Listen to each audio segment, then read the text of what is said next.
in a season, I'm going to just take it up to 43.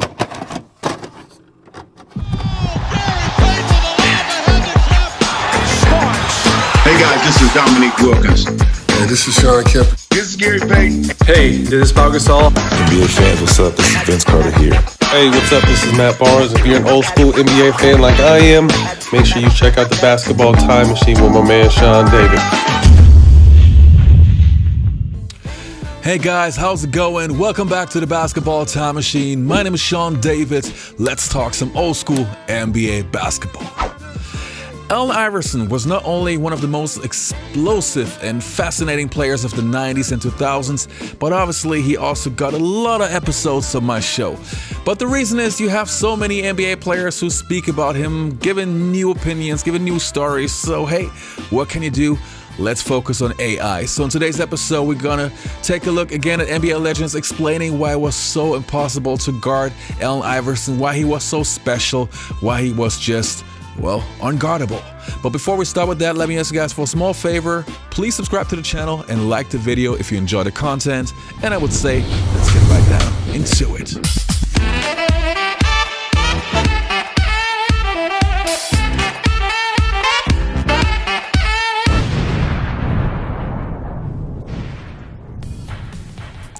Now the first player's opinion that we're going to take a look at is from Nate Robinson, a player that I think I only had like once on my show.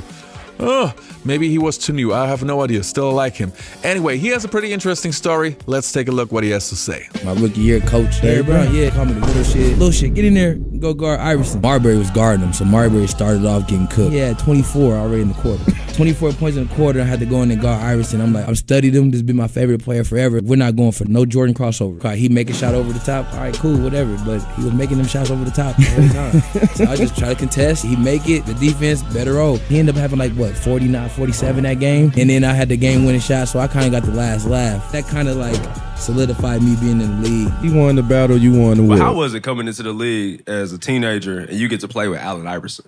Mind-blowing, because if anybody know my game, I patterned my game, I patterned my style after AI. So coming in, I was terrified of the dude, like what he was going to say, how he was going to treat me or whatever, because a lot of times you don't want to meet the person that you look up to because they probably going to let you down with how they act. So I was like, damn, man, I've been looking up to this dude my whole life. I would hate for him to be the person that I end up not with on his team. I remember the first thing he said to me, I was at a celebrity basketball game. He walked in and we made eye contact and he beeline towards me. My heart started beating fast. I'm like, oh, like he got a big entourage with him. And AI walks up to me and he said, you the little motherfucker they drafted to replace me, huh?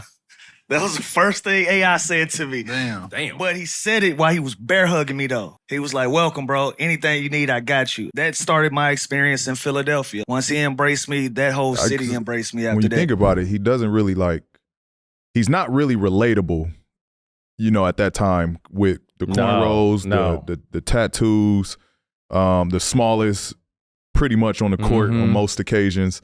Like it is crazy. Like, asking you, like, why did you think he was like just because of how he played the game? I think the way he to get to be there and see him in the way he played. I mean, this dude was little. But he would always have these big bruises on his hips and burst a sack. If I'm not mistaken, he said he started wearing the sleeves because he would fall on his elbow so much that they would start swelling up like tennis balls.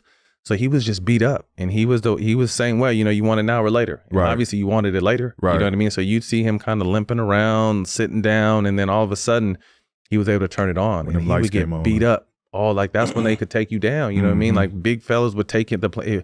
Chuck scoring a lot, come over and get a hard foul. It wasn't a flag or nothing, just how the game was played. So just to see his day-to-day. Who's on your short list of best competitors you've faced? Michael Jordan, Allen Iverson are the two that come to mind immediately. You know how killers respect killers. You know what I mean? And that's what it was. He knew who I was. I know who he is. He gave me that push. I gave it to him.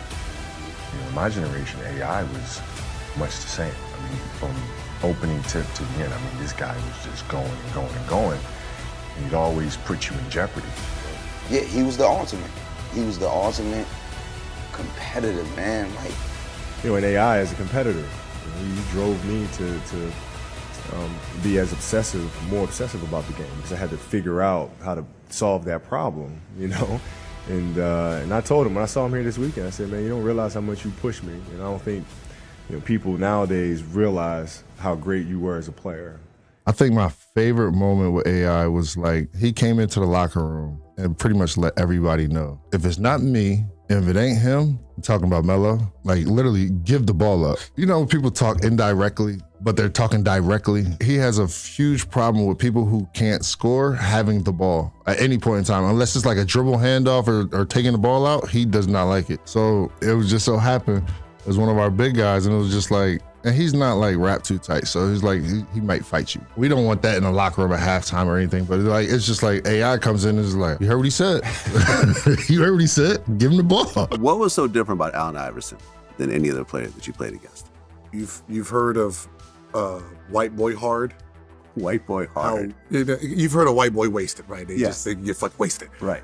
You know, that white boy who really doesn't have talent, but he plays his fucking ass off. Like he's gonna run through a wall. He's gonna sweat on you. There's no foul. Like you can't bully him, right? Right. Now that was him with actual talent. Huh.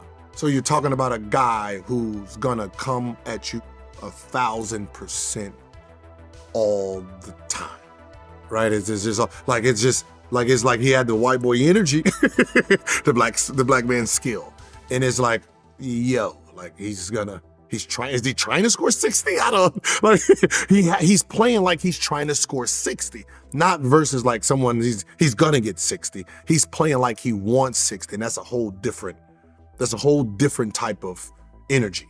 I grew up loving Iverson. That's part of the reason why I wear number 3. Shout is out. Iverson. You don't understand my love for Iverson. Like he was him all the time. Do-rag, walking into games, on the podium, as a dad, off the court. He was Iverson. He was Iverson. And so hate him or love him, like he wasn't going to change based off of his environment. And I love that. Yeah. That's why I had Iverson as the one to, welcome me and introduce me into the Hall of Fame, because exactly what you said. And that's why I tried to like say those things up there, because the young kids growing up, I mean, we idolized the fact that he did challenge the conventional norms, that he wasn't like everyone else. Like we love Mike and the suits and how he showed up, but when Iverson came, it was like, oh man, like you can be like that too. Yeah. You know what I'm saying? Still be cold, because it was a certain way that you thought you had to be, and then Iverson showed you, no, you don't. What ends up happening is he takes 2 weeks. They was like, man, if you're averaging this, and this, drinking and partying every night, imagine if you didn't do that. Imagine if you ate clean and did this. So 2 weeks. Yeah. Went to sleep early, ate, didn't drink. Worst 2 weeks of his career. I bet it was. Yeah, he said that man said, man, hell no, man, went out there, got drunk, got 50. Back in his element. Getting to Dave & Buster's and AI playing shuffleboard with his homies. And you're like, yo, what up, Tay? It ain't nobody bigger than him. Cold, but like he's outside too. So like he's a people's champ, super nice, got all the accolades. And he in the middle of Dave & Buster's playing shuffleboard, like no security. Take that, go play pool with the homies. He take that and we go out. I party all night long, order 25 bottles of Dom P. Get drunk, they carry him out. Yo, I'm gonna meet you at the practice. What time y'all going? 11. All right, AI, don't show up. Every day we do that all summer long. Training camp, show up. Come in there like right on time. Do like a little hamstring stretch, like one of these. Hayne worked out all summer. That's crazy. He's the AI we know and love. He in there flying through, finishing, mid-range, three. You can't guard him. Biggest party you ever seen after the game. He lived like a rock star. He played like a rock star. You played in an era where we were allowed to touch people up, hand checking up the court. Somebody asked me this the other day, so I'm gonna ask you, what would you average in the game today? If you went for it.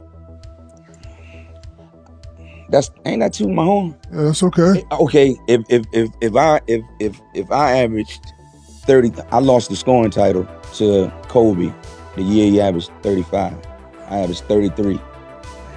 And I'm just thinking like, if I was to play in this era where it's wide open, if I can average 33 in a season, I'm going to just take it up to 43. To me, the most interesting thing about Allen Iverson is that you have so many players who all say the same thing. Like, they say that the guy was not the hardest worker in practice, But once the game was on, he was just that machine. And you could see it as a fan. That guy was always giving his 100%. And I got to be honest, when he entered the NBA, I had a hard time with him because to me, he was too much playing hero basketball, too much focusing on himself. But once his career progressed, you could see that especially Larry Brown was really helpful for him, and he became a player that I really, really enjoyed. And on the defensive end, I mean, that guy was just like Larry Bird, hustling after every loose ball. I always liked that aspect of his game. So hey, let me know in the comments below, what is your opinion about Allen Iverson, and hopefully I'll see you next time on the Basketball Time Machine. See you next time. Bye.